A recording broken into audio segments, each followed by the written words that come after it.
Nang mapansin naman ni Orlan ang ginawa ng ermitanyo, hindi na siya nag-atubili pang sundan ito. Sa kasagsaga ng kanyang pananakbo, laking gulat na lamang niya nang bigla siyang yakapin ng isang napakalamig na hangin. Sinabayan din niyo ng unti-unting pagbabago ng paligid hanggang sa mapansin niya ang tila bang panunuyot ng lugar na kinaroroonan nila. Bigla ring pumula ang kalangitan at kasabay nito ang pagkaubos ng lahat ng dahon ng mga puno. Yung mga nasasaksihan noon ni Orlan, pakiramdam niya nang galing sa kabilang dimensyon ang lugar na yon. Isipin ninyo, bukod sa naging 2 ang buwan, marami na rin siyang nasisipat na mga nilalang sa langit na bagong-bago sa kanyang paningin. Pagkaraan pa ng ilang minuto, nang akmang magpapatuloy na siya sa kanyang paglalakad, nakaramdam siya ng isang mainit na kamay sa may kaliwa niyang balikat. Pagsilay naman niya rito, bumungad sa kanya ang mukha ni Tandang Elias na halos bungo na. Dala naman ng matinding pagkagulat noon ni Orlan. Pinilit naman niyang layuan ang nilalang na yon, pero hindi siya nito pinagbigyan. Maya-maya pa, pagbagsak naman nilang 2 sa lupa, mas lalo nitong hinigpitan ng pagkahawak sa kanya habang nagwiwika ng, "Hindi totoong mga nakikita mo, Orlan. Kumalma ka. Manalangin ka." Dahil sa sinabi ng matanda, kahit papaano nagkaroon siya ng ideya ukol sa mga nangyayari.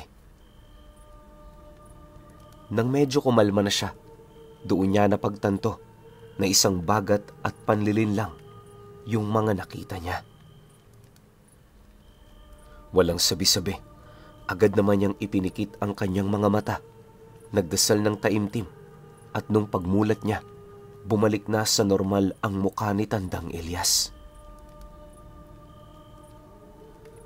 Pagsilay naman ito sa kanyang nasa maayos ng kalagayan, tinulungan naman siya nitong makatayo habang inilalahad ang tungkol sa mga nangyari.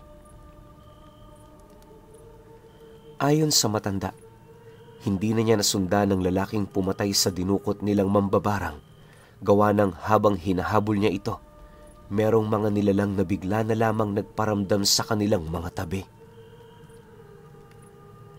Nang mapagtanto ng ermitanyong mga aswang yon na nagtatago sa anino, sinubukan naman niya yung pigilan, pero pagtigil niya, nagpatuloy lang naman yon sa paghabol sa ama nung pumanaw na bata.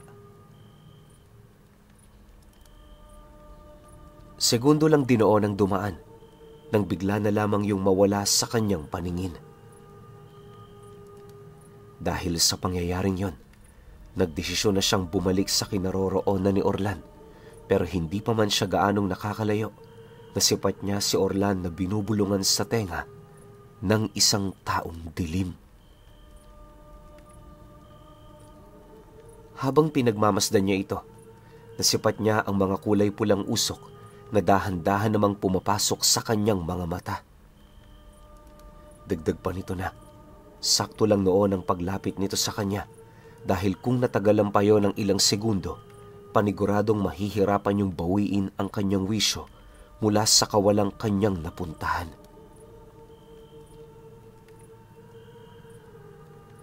Matapos naman itong mailahad ang mga nangyari, agad naman siya nitong inihipan ng bakod at puder sa katawan habang nagwiwika sa kanya ng, "Mula rito, magdoble ingat tayo. Batid kong hindi rin basta-basta yung mga kadugo ng matandang yon."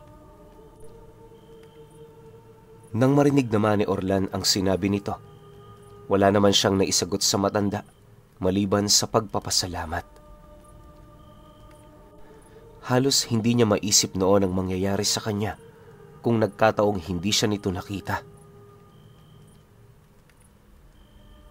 Sa pagpapatuloy naman ng kanilang paglalakad, maigi naman nilang pinagmasdan ang buong paligid. Sa kasagsagan naman ng kanilang pagmamasid, doon naman nila nasilayan ang mga itim na kaluluwa na tila bang naghahanap lang ng pagkakataon para pasukin ang mga katawan nila. Siyempre, hindi naman yon pinayagan nila Orlan. Kaya na may hanggat wala pa yung nagagawang pinsala sa kanila, mas lalo nilang itinaas ang kanilang mga bakod at puder hanggang sa umabot sa puntong kaya na nitong masipat ng mata ng pangkaraniwang tao. Ayon sa kanya, ang wangis ng mga bakod at puder na kayang magawa ng isang antingero nakadepende sa kanilang mga espiritu. Kagaya ng mutya, meron ding mga estado at antas ang mga poder na maaari nitong maipalabas. Ang pinakamahina at pangkaraniwan sa lahat ay ang mga gintong kalasag. Sinundan din ito ng mga espiritual na pakpak ng anghel at ang pinakamalakas naman sa lahat, ang bakod at poder na nakapaglilikha ng mga buhay na salita na siyang pumoprotekta mismo sa nagtatanga nito. Sa kalagayan naman noon ni Orlan at ng ermitanyo, tanging puder na may wangis ng pakpak ng anghel ang kaya nilang maipalabas. Inaasahan naman nila ito, gawa ng para makamit ang pinakatugatog ng dipensang yon, kinakailangan mong magsanay ng 30 taon sa isang tagong yungib. Mula sa lugar na yon, sisiguraduhin mong hindi ka magpapakita sa mga pangkaraniwang tao at kagaya ng mga hayop, kakain ka rin ng pagkain nila. Mapupuno ang mga taon mo ng pagtitiis na ang magiging kapalit naman, mas malalim na pag-unawa sa iyong sarili at sa mundong iyong kinagagalawan. Dagdag pa ng ermitanyo na ang mga ganoong proseso ng pagpapataas ng bakod at puder, kalimitan lamang nagagawa ng piling mga tao. Yung ibang mga nangahas, kung hindi nababaliw, namamatay sa yungib na kanilang pinagkulungan. Pagtatapat pa ng matanda na sa buong buhay niyang pananatili sa mundong ibabaw, wala pa siyang nakikitang ganoong uri ng tao. Balik tayo sa kwento. Makalipas pa ang ilang minutong paglalakad, napadpad sila sa isang patag na lugar, nakalimitan namang pinapakainan sa mga kalabaw. Napakatahimik ng lugar na yon, kaya na may hindi nila gaanong makumpirma kung doon ba talaga dumaan ang lalaki na hinahanap nila. Maya-maya pa, pagbaling naman nila ng kanilang paningin sa kumpol ng kalabaw na kumakain, laking gulat na lamang nila nang masipat nila ang lalaki na tangan-tangan na ang mga ito. Sa estado nito, pansin nilang hindi na yun gumagalaw, gawa ng bukod sa lupaypay na ang mga kamay nito, nakalaylay na rin ang kanyang ulo. Sinubukan pa yung tawagin nila Orlan, pero sa kasamaang palad, wala na yung kakayahan pang sumagot. Hindi naglaon, tuluyan na rin silang nasipat ng mga kalabaw na yon, kaya ang ginawa nila, hugutin na ang kanilang mga sandata. Pagsugod naman ng mga ito, napansin naman nila Orlan ang tila bang pagbabaga ng mga paa at buntot ng mga nilalang. Pagsilay naman ng mga ito na ilang dipa na lamang ang kanilang pagitan, bigla naman yung tumigil habang maiging nagmamasid. Mayat maya na rin ang pag-aangil ng mga ito, senyales na nakahanda yon sa anumang bagay na maaaring mangyari. Dahil dito, mahinahon naman yung kinausap ni Tandang Elias na kung maaari pakawalan na nito ang lalaki na kanilang nahuli. Subalit, imbis na sumunod ang nilalang na lumala pa dito, nagdesisyon yung harap-harapang lulunin ang kalunos-lunos nitong biktima. Matapos ang pangyayari, Bigla naman yung nagpalit anyo at kasabay nito ang pagpapakita ng isang butot balat na lalaki. Noong nagmamakaawa ba ang kapatid namin, pinakinggan nyo? Di ba hindi?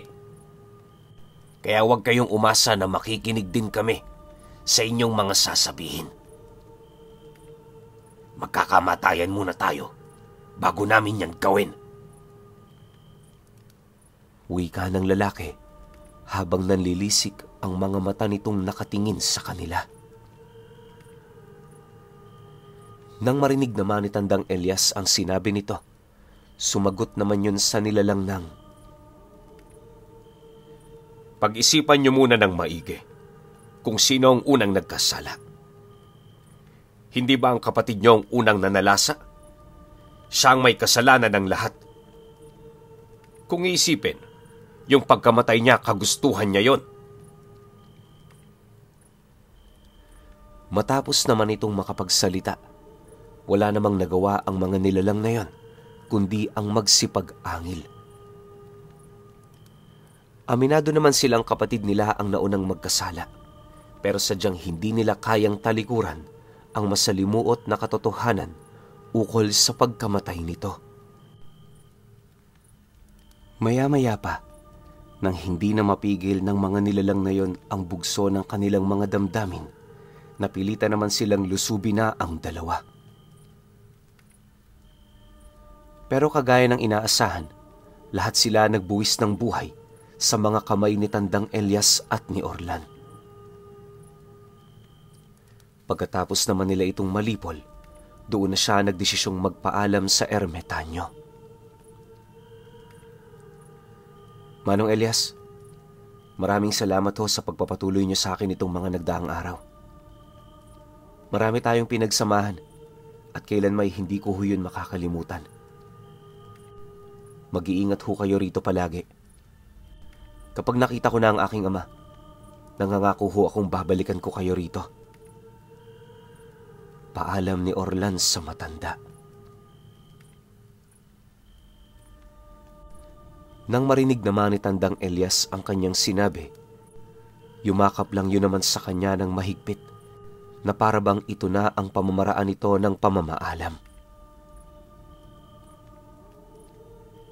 Pagbitaw naman ito sa kanya, kagaya ng napag-usapan nila, dali-dali naman niyang tinahak ang daan patungo sa kabundukan.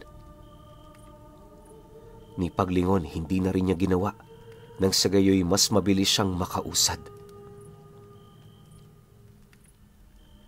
Sa paglipas pa ng mga araw, patuloy pa rin niyang tinahak ang daan kahit nag-iisa. Wala man eksaktong direksyon, nanatiling buo ang kanyang pag-asa na balang araw makikita niya na ang kanyang ama. Ayon kay Orlan, na sa dami na noon ang kanyang pinagdaanan, halos hindi na niya maisip kung ano ang kalagayan ng kanyang ina.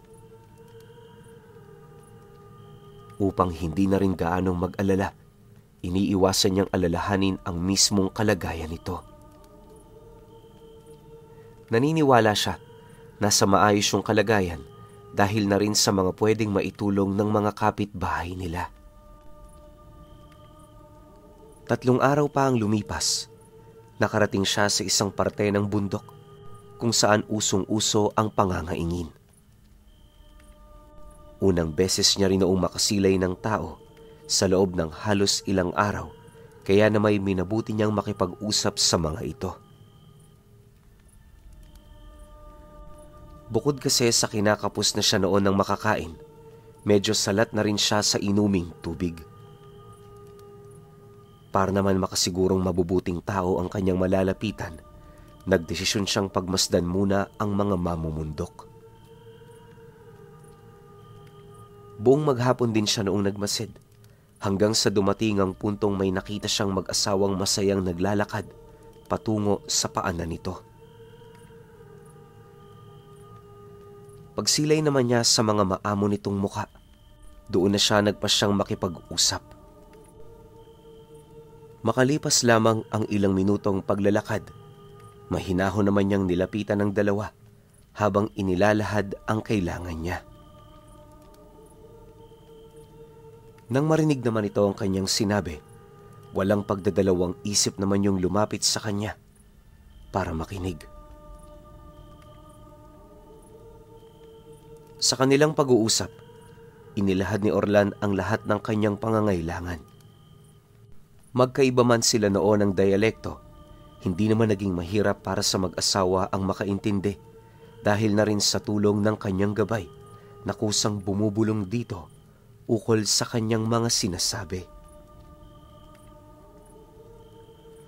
Maya-maya pa, nang maunawaan naman ng dalawa ang lahat ng kailangan niya, nagdesisyon yung isama siya sa mumunti nitong tahanan.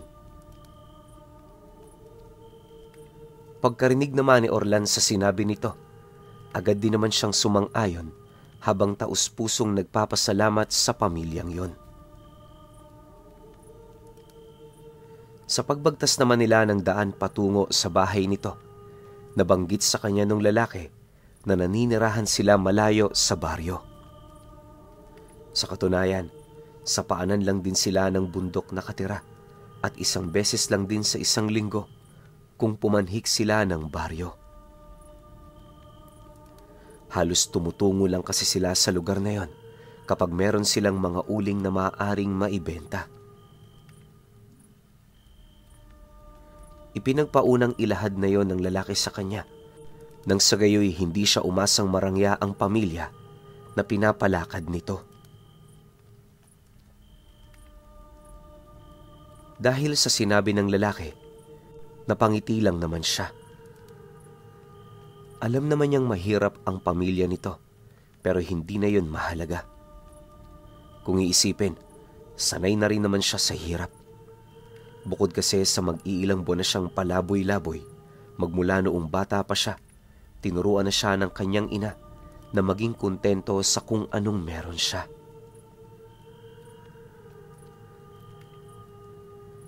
Pagdating naman nila noon sa bahay ng mag-asawa, may nakita siyang isang matandang babaeng nakaupo sa labas. Sa likod nito, may isang kubong hindi gaanong kalakihan. Kung nakakita na kayo ng kubo na gawa sa kawayan tapos yung bubong, gawa sa anahaw, gano'n na gano'n ang itsura ng bahay na yon. Payak at simple lang ang pamumuhay pero may kapayapaan. Noong una wala naman siya doong napansing kakaiba. Pero pagsilay niya sa matanda, hindi niya maiwasang makaramdam ng pagkamangha at takot. Hindi siya sigurado pero yung presensya nito parang pumapagitna sa dalawang kapangyarihan. Dahil sa napansin niyang yon, hindi niya na gaanong namamalayan yung mga bagay na inilalahad sa kanya nung lalaking kasama niya. Kung hindi pa siya nito kinalabit, hindi pa babalik ang kanyang wisyo. Maya-maya pa, pagsilay naman niya sa taong yon, una naman niyang itinanong dito, sino ang matandang nakita niyang nakaupo. Bukod kasi sa di siya gaanong mapakali, may kung ano sa kanyang isipan ang nag-uudyok sa kanyang makilala ito. Nang marinig naman ng lalaki ang kanyang sinabi, bahagya naman yung napahinto habang sumasagot sa kanya ng, si Mamang. Tsahin niya ng asawa ko. Galing pa yan ng Zamboanga. Pumunta lang rito para magbigay ng buhok ng unggoy. Yung asawa ko kasi, humingi sa kanya ng habay. Sa unang anak namin, muntik na kasi yung mamatay eh. Nahihirapan siyang manganak. Kaya nagdesisyon siyang humingi ng tulong. Nang marinig naman ni Orlan ang sinabi nito, nagdesisyon siyang lapitan si Mamang. Hindi niya mawari pero yung presensya ng matandang yon parang taling hinuhugot ang kanyang katawan. Paglapit naman niya sa kinaroroonan nito, bigla yung tumayo at naglakad patungo sa isang nakalatag na sako kung saan may nakabilad na mga palay. Ayon kay Mamang, dadalhin niya ang mga palay na yon pabalik sa kanyang probinsya. Nailahad din ito sa kanya na bago yon umalis sa bahay ng pamangkin niya, manlilipol muna yon ng mga aswang mula sa mga karatig baryo. Isa kasi ito sa mga pampalipas oras niya. Nabanggit din ito sa kanya. Likas niya na yung ginagawa tuwing napapadpad siya sa ibang lugar. Bukod sa nakakatulong, nagbibigay din yun ng kasiyahan sa kanyang sarili. Ang mas ikinagulat pa noon ni Orlan, ilang araw pa lamang yung nananatili sa lugar na yon, pero pansin na nito yung mga nilalang na gumagala roon. Ayon kay Orlan, hindi niya yon madalas na nakikita sa mga antingerong nakakasalamuha niya. Kadalasan tanging mga antingero at albularyo lamang na may malalim na karanasan ang nakakagawa nito.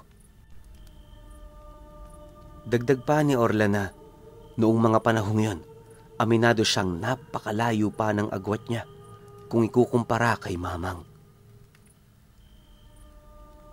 Makalipas pa ang ilang minuto, napansin niyang may mga bagay itong inilalahad sa kanya na hindi na niya maintindihan. Basta kung hindi siya nagkakamali, malalalim na dialekto yon. Ang tanging nauunawaan lang doon ni Orlan ay ang mga mura nito. Maya-maya pa, itinuro ni Mamang sa bulsa niya yung mutya ng apoy na pagmamay-ari niya. Upang magkaintindihan sila, pinainom siya nito ng apdo ng isda. Napakapait nun pero agad naman yung nawala sa kanyang panlasa. Hindi naglaon, nagulat na lamang siya nang mapagtanto niyang nauunawaan na niya ang bawat katagang sinasabi nito. Sa kanilang pag-uusap, marami yung ibinahagi sa kanya na merong kaugnayan sa karunungan ng mundo. Habang pinakikinggan naman yon ni Orlan, doon niya napagtanto kung gaano pa kababa ang kanyang karunungan. Manghang-mangha talaga siya noon kay Mamang. Hindi dahil sa kakayahan nito, bagkus ay dahil sa pamamaraan nito ng pag-iisip. Nais pa sana niya doong manatili ng ilang araw pero napilitan na siyang umalis matapos niyang makuha ang kanyang pangangailangan buhat sa kanyang pagmamadali. Kinahapunan, nang akmang magpapaalam na siya, nasipat niya itong si Mamang na merong sinasampal na isang matandang lalaki sa likod ng kubo. Akala niya nung una, nakaalitan lang yon ng matanda. Pero pagsilay niya ng maigi sa lalaking yon, napagtanto niyang isa yung aswang na nagbabalat kayo. Sa estado rin ito, kulang na lang magmakaawa yun kay Mamang. Wala din itong lakas ng loob na gumalaw, na parabang kapag kumilos ito ng hindi naaayon sa kagustuhan ng matanda, mabubura ang pag-iral nito sa lupa. Bagaman manghang-mangha si Orlan sa mga nangyari, pinili na niyang umalis doon.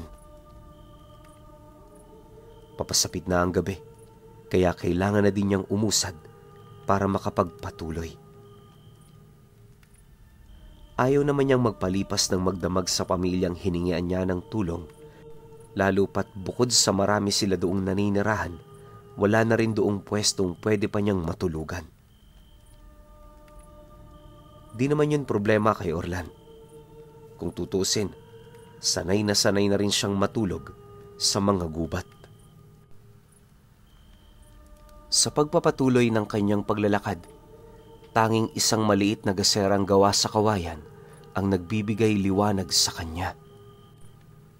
Yung daan ding tinatahak niya, papaakyat na ng bundok dahil ang nais niya noong mangyari, makatawid sa kabilang ibayo nito.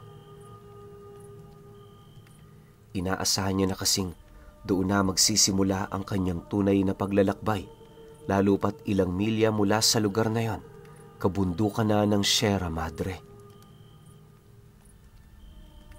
Ilang oras pa ang dumaan, mag-aalas 12 na ng gabi. Pagod na siya, kaya agad naman siyang humanap ng puno na pwede niyang mapagpahingahan. Bale, nakahiligan niya na kasi noon sa mga sanga ng kahoy matulog kapag nasa gubat siya, lalo pat yon ang pinakaligtas na pwedeng tulugan. Ang tanging inaalala niya lang sa mga ganoong lugar ay yung mga malalaking ahas na naghahanap ng pagkain. Gayunpaman, sa kabila nito hindi naman siya gaanong nababahala sa kadahilanang tuwing nasa kasagsagan siya ng pamamahinga, nagpapakita sa kanyang tabi ang gabay ng kanyang ama para bantayan siya buong magdamag.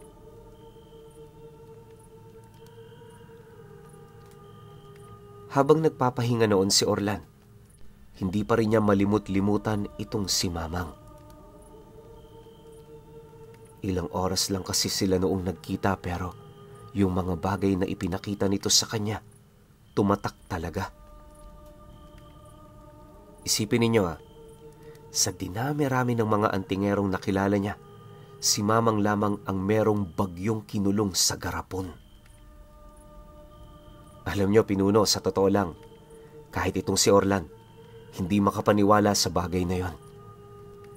Ni minsan hindi niya sukat akalain na kung papaano nahuli nito ang isang delubyo. Bukod din sa ganung bagay, meron pang daladalang mga nilalang itong si Mamang na pawang pangkaraniwan na sa kanya, pero sa iba, yon ay bukod tangi. Kabilang sa mga ito, ang isang gintong uod, isang sisiw na may balahibong nagliliyab, at ahas na may 7 ulo. Noong kinausap yun ni Orlan, ukol sa mga ganoong hayop, sabi nito palagi niya yung dinadala kapag umaalis sa kanila. Kumbaga, para yung pampaswerte kay Mamang. Di naman niya yun tinutulan, lalo pat kahit antingero siya, wala talaga siyang kaide-ideya sa mga ganoong uri ng nilalang.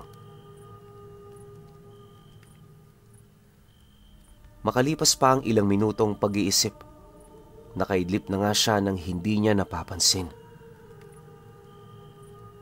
Kinaumagahan, pagmulat niya, nadatnan niya ang kanyang sarili sa isang lugar sa bundok kung saan may mangilan-ngilang kubong nakatayo.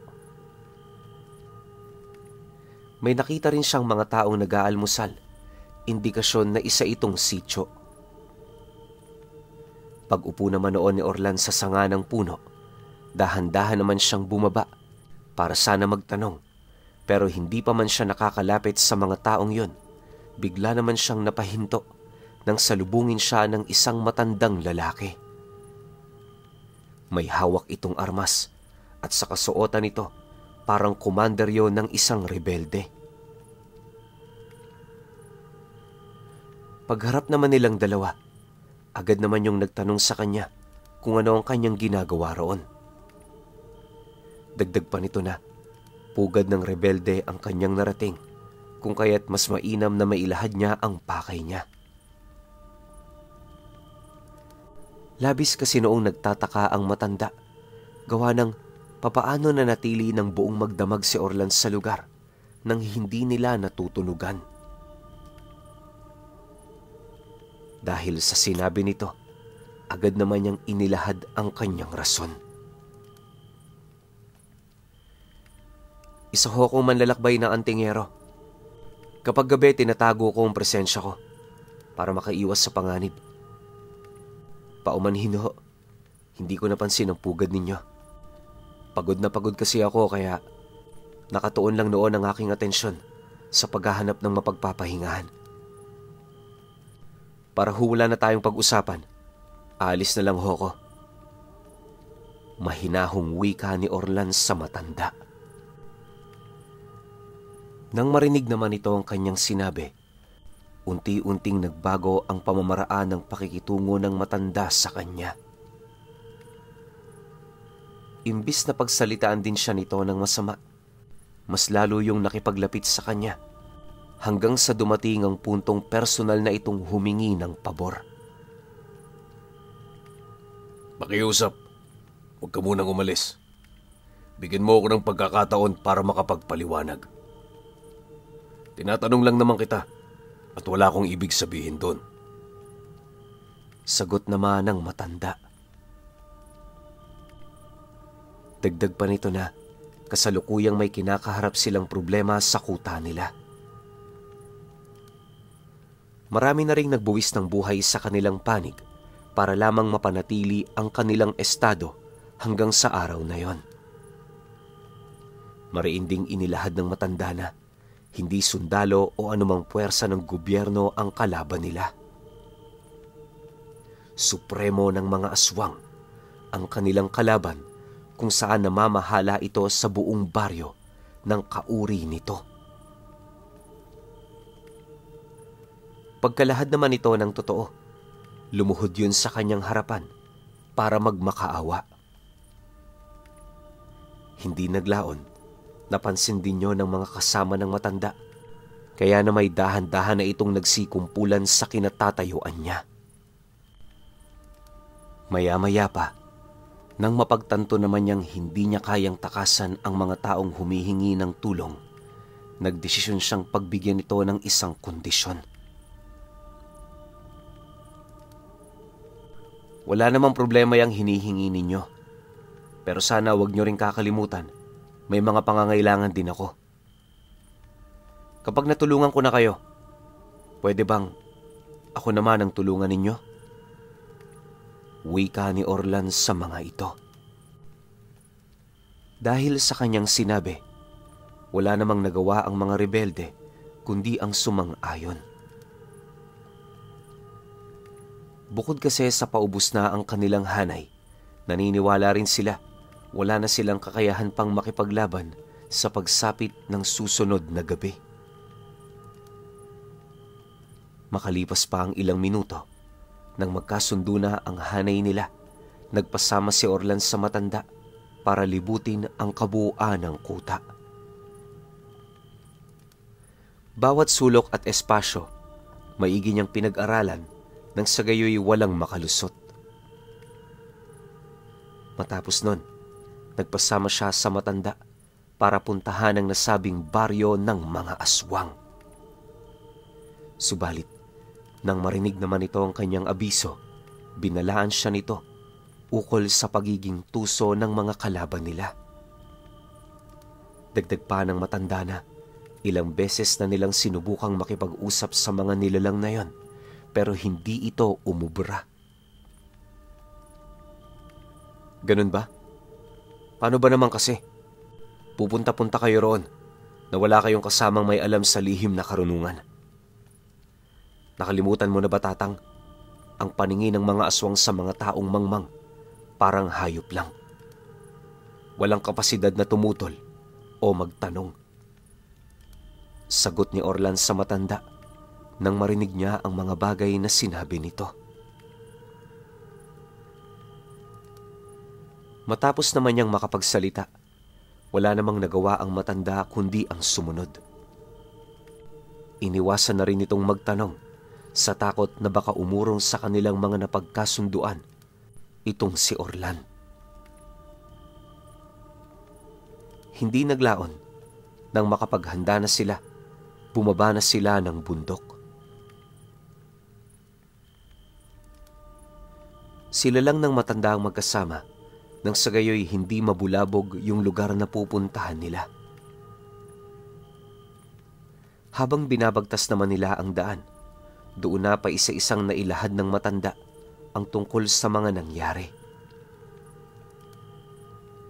Ayon dito, nagsimula ang kanilang problema noong mapadpad sa lugar nila ang isa sa mga mensahero ng Supremo. Aksidente yung nabaril ng kanyang kasama, pero hindi naman ito malubhang nasugatan. Sinubukan din nila yung tulungan, ngunit bago pa man nila ito madala sa pagamutan, tumakas ang nilalang na yon. Kagaya ng parati nilang ginagawa, hindi na nila yon pinagtuunan ng pansin.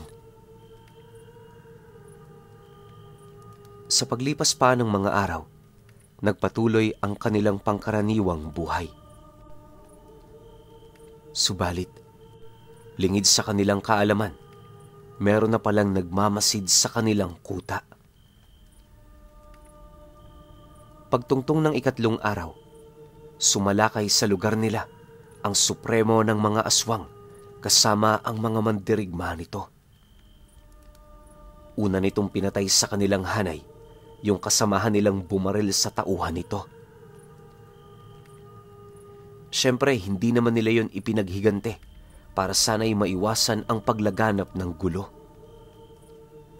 Mahinahon din nila yung kinausap pero sa tono ng pananalita nito, parang wala yung balak makinig sa kanilang mga sinasabi. Dahil sa pangyayaring yon, nagdesisyon ang kanilang pangkat na paputukan ng mga nilalang. Sa isang iglap, nagkaroon ng labanan sa kanilang kuta kung saan sa araw na yon, kalahati sa kanilang mga kasama ang nalagas. Itinuring nila yung isa sa pinakamatindi nilang pagkatalo, pero sa paglipas pa ng mga araw, nagpatuloy pa rin ang kanilang kalbaryo. Yung iba nilang kasamang may mga pamilya na, nagpasya ng lisanin ang kuta nila. Ang mga natira naman, araw at gabi na nakikipaglaban sa hanay ng mga aswang. Kahit magkaubusan na ng bala ang kanilang mga sandata, patuloy pa rin ang kanilang pakikipagbaka. Inakala nilang magtatagumpay sila sa sigalot na yon, pero habang tumatagal, unti-unti na nilang napapansin ang paghina ng kanilang puwersa. Pagtatapat pa ng matanda na, yung araw na yun sana, panahon na ng kanilang pagbaba. Subalit dahil sa biglang pagpapakita ni Orlan sa lugar na yon, napilitan naman silang manatili. Hindi na namin iniisip kung ano man ang mangyayari sa aming lahat. Ang sa amin lang makapaghigante. Kung ikaw nga ang instrumentong ibinigay sa amin ng Diyos, nakahanda kaming ipatong sa iyong balikat ang aming mga buhay. Ikaw na ang bahala. Ano man ang sabihin mo, susunod kami. Wika ng matanda matapos nitong mailahad ang kanilang istorya. Nang marinig naman yon ni Orlan, hindi naman niya maiwasang matuwa. Kahit papaano kasi, ramdam niya sa mga salita nito ang pagiging tapat.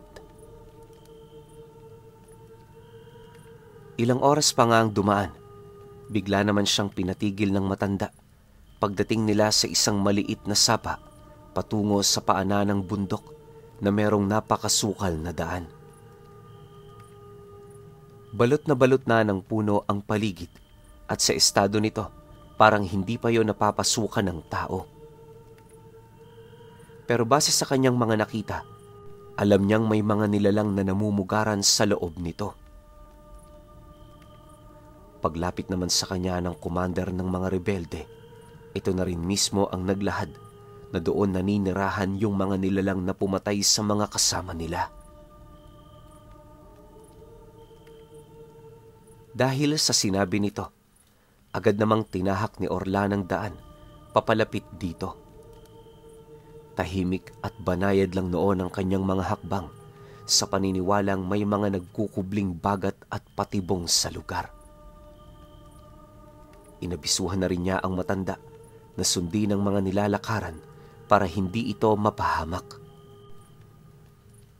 Maya-maya pa, pagpasok naman nila sa loob ng kakahuyan, unang bumungad sa kanila ang mga baging na halos gabraso ang laki. Medyo may kadiliman din sa lugar na yon at ang mga punong nabubuhay dito parang ilang siglo na ang tanda.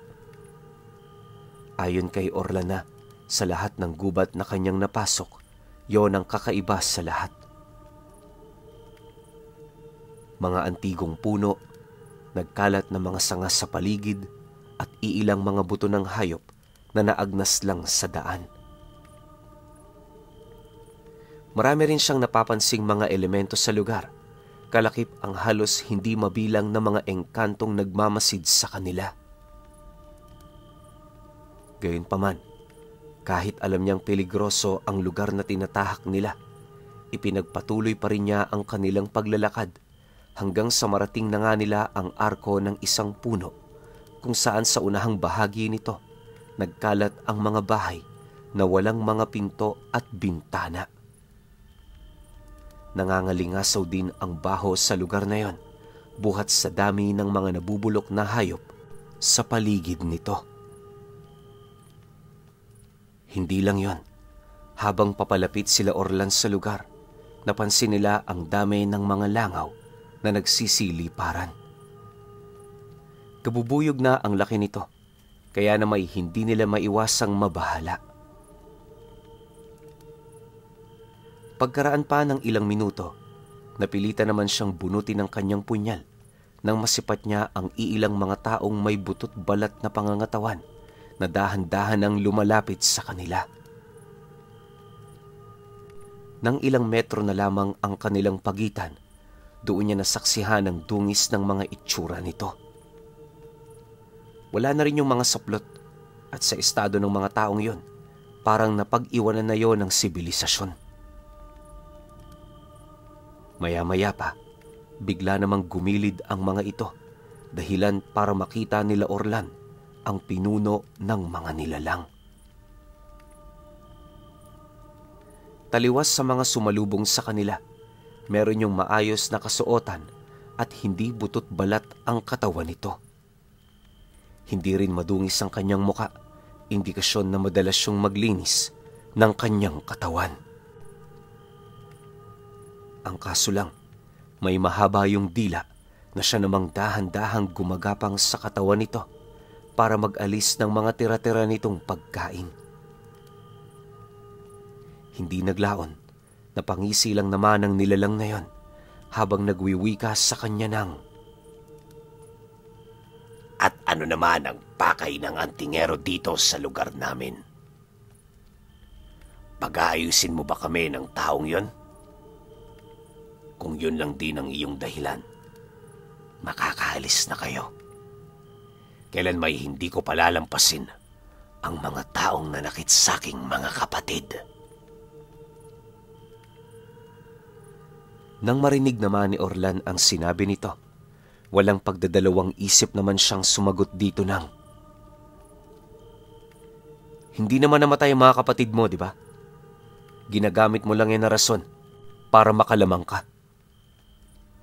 Marami na ang nagbuwis ng buhay sa hanay ng mga kasama nito. Di pa ba sapat ang ginawa mong yun? Kaya kami nandito hindi para makipag-ayos, bagkus dalhin sa lugar ninyo ang digmaang inyong hinahanap. Abisuhan mo ang mga kasama mo. Sabihan mo sila na maghanda. Ngayon baliktad na ang sitwasyon. Kami naman ang sasalakay." Matapos itong mailahad ni Orlan, gumuhit siya ng simbolo sa lupa, dahilan para magwala ang mga nilalang sa paligid. Nang may sakatuparan na niya ito, agad naman siyang tumalikod, pagpapakita ng kanyang pang-iinsulto. Pagbalik naman nila noon sa pugad, inabisuhan niya ang mga natitirang rebelde na maghanda.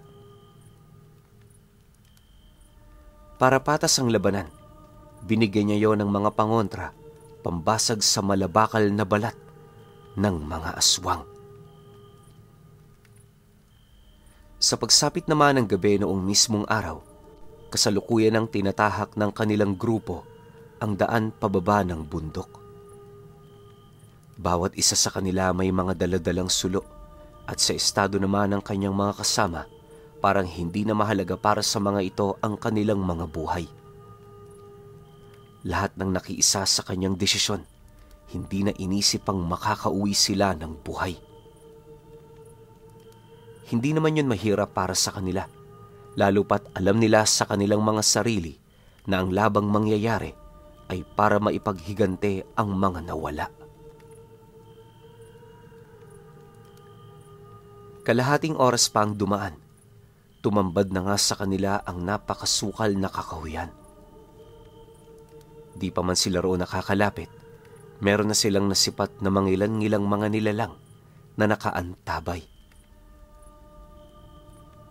Base sa kanyang pagkakatanda, nasa humigit 9 na aswang ang kanilang nakita noon sa lugar.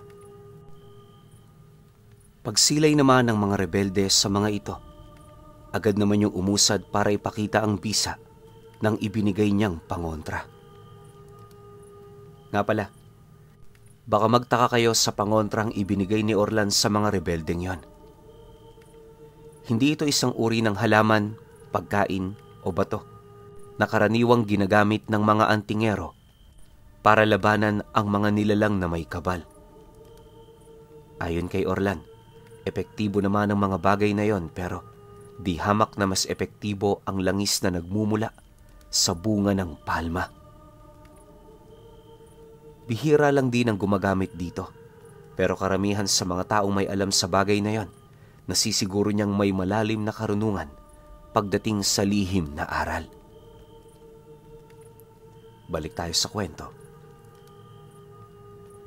Nang maihanda na ng mga rebelde ang kanilang mga armas, mabilis namang kumaripas ng takbo ang mga aswang papalapit sa kanila.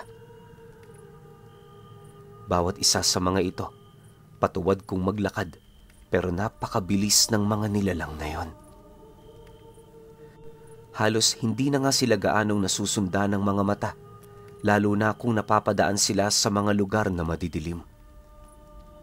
Swerte lang noon ni Orlan, gawa ng sapatag na lugar nila ito na kalaban.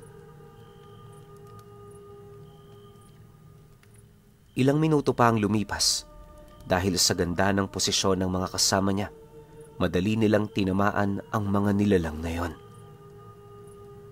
Pagbagsak naman ng mga ito sa lupa, agad naman itong binawian ng buhay, buhat sa lakas ng mga armas na tumama sa katawan nila. Matapos ang mga pangyayari, nagmamadali naman silang tumakbo patungo sa looban ng kakahuyan para hanapin ang iba pang mga kasama nito. Talasan niyo ang inyong mga paningin. Lahat ng kaluskos pagmasdan niyo ng maigi. Sa ngayon, itong pinakamahirap na sitwasyong ating makakaharap. Tingnan niyo palagi ang inyong mga kasama. Nakasalalay sa inyong mga buhay nila. Wika ni Orlan sa kanyang mga kasama habang maiging pinakikiramdaman ang lugar. Nang marinig naman ng mga rebelde ang kanyang sinabi, itinuon lang naman ng mga ito ang kanilang atensyon sa pagmamasid. Bawat isa sa kanila, hindi na noon gaanong umiimik, senyales kung gaano kapeligroso yung sitwasyong kinakaharap nila. Noong una, walang nagpaparamdam sa kanilang mga aswang. Pero habang papalapit na sila sa pinakagitna nito, unti-unti na nilang napapansin ang tila bang pagsayaw ng mga sanga ng puno. Hindi lang yon, nakakarinig na rin sila ng mga pag-aangil na sinasabayan naman ng mga alulong ng aso. Gayunpaman, sa kabila nito nagpatuloy lang naman sila sa pag-usad hanggang sa narating na nga nila ang pinakagitnang bahagi ng kakahuyan. Medyo may espasyo na sa lugar na yon, kaya habang sila'y nagpapahinga, sinisiguro nilang nababantayan ang lahat ng sulok na kinaroroonan nila. Nang makalikom na sila ng sapat na lakas ng loob, nagdesisyon na silang magpatuloy para marating sa lalong madaling panahon ang pugad ng kanilang mga kalaban. Yun naman talaga ang pakay nila. Marating ang lugar na yon para malipol ang mga aswang na madadatnan nila roon. Wala silang pakialam kung mga bata ang mapatay nila sa loob nito, basta ang nais nilang mangyari, makapaghiganti. Pagkaraan pa ng ilang minutong paglalakad, bahagya naman silang napatigil nang makasilay sila ng isang puno kung saan ang bawat sanga nito merong mga bangkay na taong nakabitay. Nakakasulasok din ang amoy sa buong paligid, gawa ng karamihan sa mga taong nakasabit doon, pinagpipistahan na ng uod. Pagsilay naman doon ng mga rebeldeng may mahinang sikmura, bigla naman silang napatalikod para magsuka. Ibinaba rin nila noon ang kanilang mga armas, dahilan para hindi nila mapansin ang iilang mga aswang na dahan-dahan ang lumalapit. Maya-maya pa, laking gulat na lamang niya nang may marinig siyang isang malakas na pagsigaw sa likurang bahagi ng kanilang hanay. Pagsilay naman niya doon, agad namang bumungad sa kanya ang mga rebelding pilit na tinatadyakan ng mga nilalang na humihilas sa kanila. Ngunit dahil sa lakas ng mga ito, kahit pinaghahataw na nila yon ng mga armas, hindi pa rin bumibitaw ang mga kamay nito.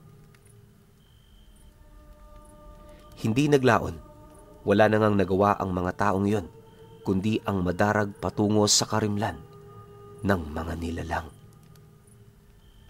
Kasabay ng paglaho ng mga ito ay ang pagkawala naman ng kanilang mga sigaw.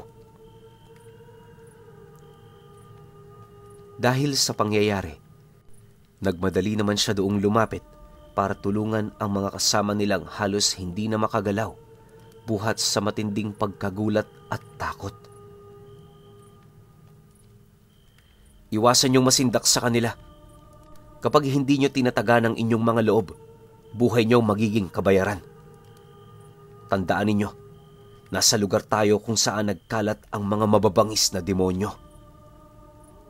Konting pagpapabaya lang, kagaya ng ginawa ng mga namaalam nating kasama, ganun din ang sasapitin ninyo. Paalala ni Orlan sa kanyang mga kasama.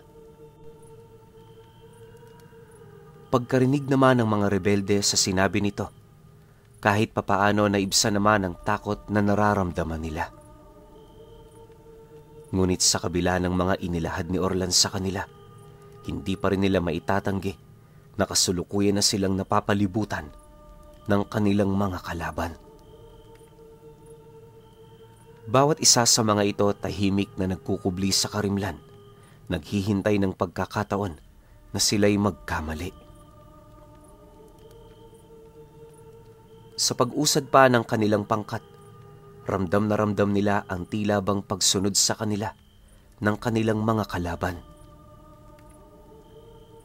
Maya-maya pa, nang marating na nila ang mismong pugad nito, tumambad sa kanila ang hindi mabilang na mga aswang na nakatayo malapit sa kinaroroonan ng Supremo. Bawat isa sa mga ito nakapagpalit na rin ng anyo, indikasyon na handa na yung lumaban anumang oras. Pagsilay naman doon ni Orlan, dali-dali naman niyang inabisuhan ng kanyang mga kasama na huwag magpadalos-dalos sa mga kilos nila. Pinaalalahanan niya rin yung tiperi ng kanilang mga bala nang sa gayoy hindi mabigyan ng pagkakataon ng mga kalaban nila na makalapit. Matapos naman niya itong mailahad, bahagya naman siya noong napatahimik nang masipat niya ang paggapang ng halos hindi mabilang na mga aswang sa mga sanga ng puno. Dahil sa pangyayaring yon, napilitan naman ang commander ng mga rebelde na lumapit sa kanya para magtanong. Manoy, ano na ang gagawin natin? Parang mas marami ang ating mga kalaban kumpara sa ating bilang. Lamang na sila sa lakas at kakayahan, tapos lamang pa sila sa dami. Hindi naman sa nangunguna ako, pero may pag-asa pa ba tayong manalo? Nag-aalalang wika ng commander ng mga rebelde sa kanya. Nang marinig naman ni Orlan ang sinabi nito, kampante naman siyang napasilay sa matanda habang sumasagot doon ng, "Kapag kasama mo ang Diyos, wala kang dapat na ikatakot. Huwag kang mag-alala, kulang pa ang bilang ng mga yan para sa atin. Gawin niyo lang ang parte niyo. Yan lamang ang kinakailangan niyong gawin." Matapos naman niyang makapagsalita, agad namang bumalik ang matanda sa pwesto nito. Wala yung kaide-ideya sa mga mangyayari, buong puso lang yung nagtiwala sa mga bagay na kanyang sinabi. Makalipas pa ang ilang minuto, napilitan na silang magpaputok ng kanilang mga armas, buhat sa pagsalakay ng mga aswang sa lahat ng direksyon. Pagsilay naman ni Orlan sa mga nangyari, dahan-dahan naman niyang hinugot ang kanyang punyal, sabay usal ng 3 buhay na salita sa mismong talim nito. Alam naman niyang mahihina ang mga nilalang na yon, kaya na may hindi niya nagaanong sineryoso ang pakikipaglaban. Mahirap man yung pasya para sa kanya, napilitan siyang gawin ng ganoong bagay alang-alang sa paghihigante ng kanyang mga kasama. Sa pagpapatuloy ng ganoong pangyayari, agad namang nagkalat sa buong paligid ang bangkay ng mga aswang na napaslang nila. Bawat isa sa mga ito, halos walang kalaban-laban sa armas ng mga rebelde buhat sa pangontrang nakabalot dito. Akala nila magtutuloy-tuloy na ang ganoong pangyayari, pero sa pagdating naman ng puntong naubusan na ng bala ang mga armas nila, mabilis naman silang napasok ng mga aswang. 6 sa kanilang mga kasama ang nag-alay ng buhay bago nila tuluyang maibalik ang depensa ng kanilang pangkat. Dahil sa pangyayaring yon, mas lalong nagmalabis ang kanilang mga kasama na maghigante. Sa loob ng halos humigit kalahating oras, walang habas silang nakipaglaban sa mga ito. Pagkaubos naman noon ng kanilang mga bala, napilitan na silang bumunot ng mga itak, maipagpatuloy lang ang mga nasimulan nila. Nang masipat naman ni Orlan ang dedikasyon ng mga rebeldeng yon, nag-umpisa na rin siyang tumulong hanggang sa mapahina niya na ng husto ang pinakapinuno ng mga ito. Hindi pa siya nakontento. Sinunog niya pa ang binti ng Supremo bago yon iharap sa commander ng mga rebelde. Pagsilay naman ng matanda sa kanyang ginawa, agad naman yung napalapit sa kanya habang nagwiwika ng, "Ano ang gagawin mo dyan, Orlan? Pahihirapan pa ba natin siya? O itutulad lang natin siya sa kanyang mga kasama? Ano man ang pasya mo sa demonyong yan, hindi kami tututol." Nang marinig naman niya ang sinabi nito, sumagot naman siya sa matandang yunang, "Siyempre, pahihirapan muna natin siya. Kayo ang ginawa niya ng masama, kaya dapat lang na kayo magpasya. Heto, kunin mo. Bahala na kayo kung anong gagawin niyo dyan." Kasabay ng kanyang pagwika ay ang pag-abot naman niya sa baging na nagdudugtong sa taling nakakonekta sa leeg at bunganga ng nilalang. Pagkakuha naman ito ng matanda, agad naman silang nagbunyi sa tagumpay na kanilang nakamit. Nalagasan man ng husto ang kanilang pangkat, hindi na nila yon gaanong inisip dahil alam nila sa kanilang mga sarili, hindi nalagay sa wala ang sakripisyo ng mga ito.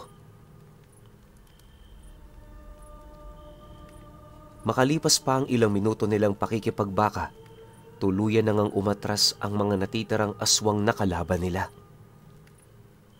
Sa isang iglap, nanumbalik ang katahimikan sa lugar na yon. Ang tanging naiwan na lamang ay yung bakas na nangyaring labanan at yung mga kalansay ng tao na minsang pinangainan ng nilalang. Sa kasagsagan naman ng pagkakasiyahan ng mga ito, dahan-dahan namang nabaling ang kanilang atensyon sa naiwang supremo ng mga aswang.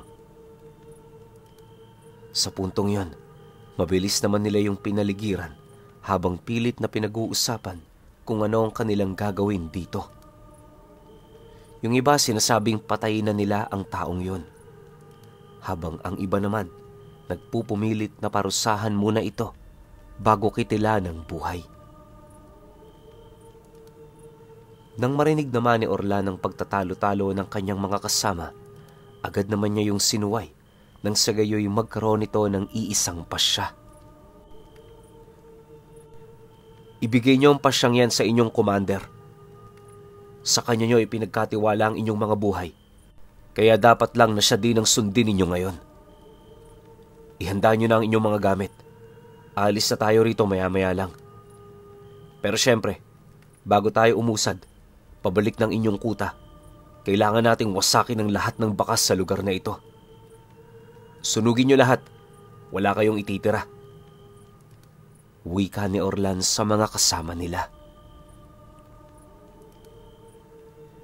Dahil sa kanyang sinabi, agad naman yung nagsikilos nang sa gayoy malinisan na nila ang lugar na yon. 10 minuto pa ang lumipas nang mapansin naman niyang nilalamo na ng apoy ang bawat kubo ng mga aswang. Doon na sila nagpasyang umusad. Habang binabagtas naman nila ang daan, pansin naman niya ang matinding pagod ng mga rebelde. Yung iba pahigbing umiiyak dahil sa hindi nito matanggap ang pagkawala ng iilan nilang mga kasama. Gayunpaman, sa kabila ng mga nangyari, kinakailangan pa rin nilang maging matatag at magpatuloy. Hindi naglaon nang makabalik na sila sa kanilang lugar.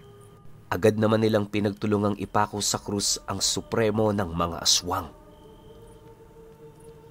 Habang ginagawa nila ito, merong iilan sa kanila ang hindi napigilang yon ay kuyugin. Sa kasagsagan naman ng pagpapatayo nila sa krus na pinagpakuan nito, suntok at saksak sa tagiliran ang inabot ng nilalang. Nang masipat naman yon ng kanilang commander, hinayaan lang naman sila nito, basta ba'y hindi nila yon papatayin.